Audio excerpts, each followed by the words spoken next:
Welcome back to some of the best stories from r/TalesFromTechSupport. I hope you had a great day. Thanks for all the likes and comments on the last video. And now let's take a look at the first story. It's called IBM Support. I was a system programmer and had recently migrated us to the then new AS400. The new machine was much better and the move was a great success. With one tiny problem, a function that would print the current date. It printed it with fewer spaces, putting it in a different place, which was a problem since we had a million custom forms with a spot for the date, a million actual fanfold pages, and many stacks of boxes, times 2 cents per page. We are not tossing them, so I jiggered things to move the field. Not a big deal, a half hour, and I was done. This was not a huge problem in any case. No one had even noticed it for several months after the migration, but my deep concern for my other members of the human race inspired me to call support to move the date for my fellow programmers who might get burned migrating to this new system. So I called IBM Support. How can I help you? I described the problem. That's not in our book. Let me transfer you to level 2. Okay. Hi, I see your issue in the system and we are working to reproduce it. After a while, please hold for level 3. This was unexpected. IBM level 3 said, "It's confirmed. Will you be available to talk to the developer tomorrow at 2 PM EDT? What? Within 5 minutes they had confirmed an obscure bug and arranged to let me talk to the head developer of a multi-billion IT ecosystem. We had a pleasant, albeit short talk the next day. He just wanted to be sure I had a workaround in the meantime. The fix was rolled out a while later." The next story is called Nearly Got Expelled.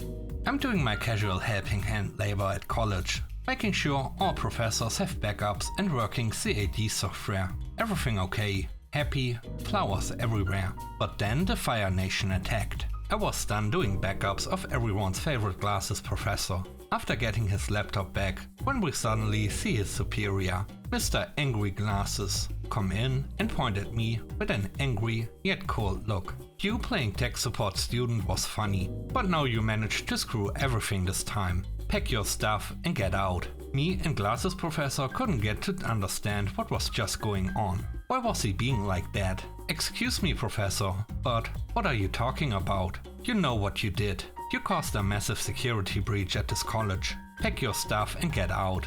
I let the principal know what you did. But what? Then I saw the security guard coming through the door, making me signs to stand up and follow him. I still had no idea what was going on. Thankfully, our hero Glasses Professor decided to stand up for me. Whoa. Hold it, Mr. Angry Glasses. He did nothing like that. He's been a good student and tech support guy. You are not taking him away until we all get to know what happened. Please, Professor, Mr. Angry Glasses. What are you even me accusing of? Another teacher heard what was going on. The head teacher of the Kara. What is even going on here? What are you even doing to him? Ah, head teacher. Good that you are here. He pointed at me. This kid messed with the secretary's computer. Now her files are lost. The screen is broken and a robotic voice is controlling it. My capacity to even was broken. First, I'm never allowed to handle computers like that. Second, it's obvious why. Third, what was that robotic voice and broken screen?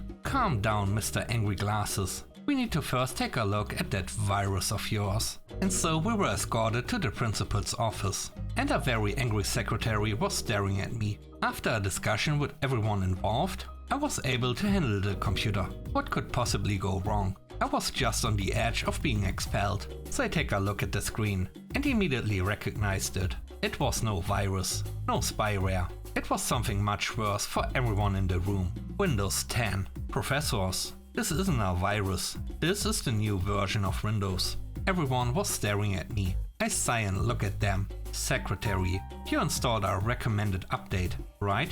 Yes, for security measures. Now look at what happened with everything you did to the other computers. I struggled not to lose my mind, but the kind Glasses Professor helped me explain the whole Windows 10 thing. And the secretary nearly cried for what she did. Not the only one. So I reverted Windows back to 7. Everything was still working. Good. Everyone was happy, except Mr. Angry Glasses, who refused to say a thing. I need a break.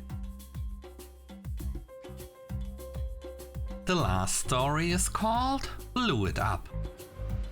There was a young, motivated and inexperienced computer engineer working at a small company that built inspection machines for a niche market. These inspection machines consisted of Intel computers, along with some specialized hardware for interfacing with the inspection sensors and general control, enclosed in a nice air-conditioned cabinet for all the electrically bits. The software was developed in-house as well and ran on top of Windows. If you ever worked in manufacturing before, you've probably run across this kind of setup before. Now, this company built the computers in-house from off-the-shelf parts. Intel CPUs, Samsung SSDs, you get the drift. Each developer got an exact copy of the currently shipping hardware and machine components, so it would be easy to develop and test locally. The hardware was always on the mid to high end, so this worked out well for everyone. There was a sole IT professional that handled the company's IT needs, obviously, and did the purchasing and inventory for the Intel components. The antagonist of our story was a fresh college graduate with a degree in computer engineering, with a focus on embedded systems. So when a small project came up for a small embedded peripheral to this peripheral, the CPE volunteered to take it, and management approved. The CPE knocked at the IT's office door. IT looks up to see CPE standing meekly in the doorway, looking as guilty as a young puppy who peed on the carpet after house training. I need to pull a new motherboard, keyboard and USB hub from stock. I'm not sure if I'm going to need more components. Okay, we have the parts in stock, but what's this about? Usually stock pulls are for complete machines. Is there something wrong with a machine on the shop floor? Nothing wrong with production as far as I know. I just, well, it's... The CPE is staring at his shoes and moving in a clearly uncomfortable fashion. Something is clearly wrong, and all evidence points to CPE as the guilty party. Sit down and tell me what happened. I blew up my computer. What? Tears welling up. CPE said, I blew up my computer. I didn't mean to. I was working on the new embedded peripheral prototype and go on? I was rearranging the hardware on my desk when I heard this loud pop. I looked up at my monitors and they were all black. I heard all the fans running at 100% and there was smoke pouring out of my keyboard and computer case. I cut power to everything, the embedded peripheral, PC, monitors, everything in my cubicle. I tried bringing my PC back up, but nothing happened when I pressed the power button. I opened up the side of the case and there was black jarring around the USB ports on the motherboard. So what happened? I think I put 24V on the 5V USB rail by accident. How? I left some wires hanging loose off the prototype and must have bumped them. I had a USB adapter that I was using to communicate with the prototype, and the loose wires touched something they shouldn't have. The main power supply on the prototype is 24V, and one of the loose wires was on the 24V supply. I touched the 5V USB rail on the USB adapter. Then there was silence. After a short while, the CPE asked, am I going to get fired? How much equipment in dollars do you think you destroyed? Answer honestly, 500? He sniffs and grabs a tissue from the box on IT's desk. 500. Okay. Assuming everything company owned in your cubicle got fried, that's probably what? $3,000 worth of equipment, right? The CPE gasped and then starts sobbing. Wait, I haven't finished. The CPE looks up in horror. Have you ever brought an embedded control system to market before? CPE slowly shakes his head for a no. This was a prototype you were working on? CPE nods for a yes. Something went wrong and the magic white smoke came out? CPE nods yes. Remind me again, what went wrong? I left some power wires loose and they touched the adapter. I see, you left some wires loose. They got bumped and some electronics got destroyed.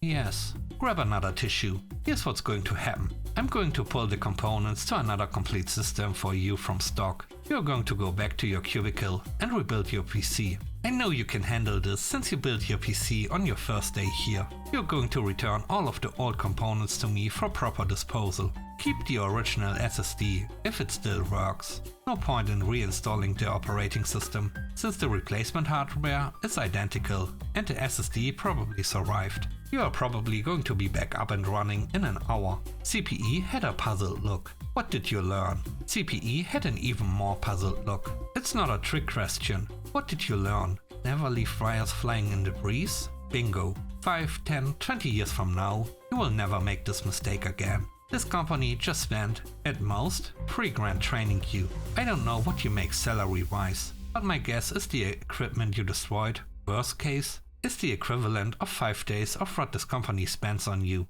It probably cost over $20,000 to hire you, considering the recruiter fees, HR time, interview time, and so on. You did something that cost the company a pittance, compared to what it took to hire you. Never mind your salary and benefit costs. You obviously know what you did wrong, and you'll never make this mistake again. If the company fired you over this, they'd be spending another $20,000 minimum to replace you. Stuff happens. It's happened to me, it's happened to you, it happens to everyone. You are young, you are inexperienced. College should teach you how to learn, and you've learned from this. Now take these parts, rebuild your PC, and let me know if you need anything else. Thank you. This isn't the first time I've dealt with destroyed parts, and this won't be the last. Just don't leave wires loose again. Absolutely. This happened about 5 years ago. I'll never forget these lessons I got that day. Thanks for watching the video to the end. I hope you enjoyed it. If you did, please don't forget to leave a like, comment and subscribe. And if you have time, watch another one of my videos. Also, if you want to support me further, check out the channel membership or Patreon. And now I hope you have a great day. See you soon. Bye bye.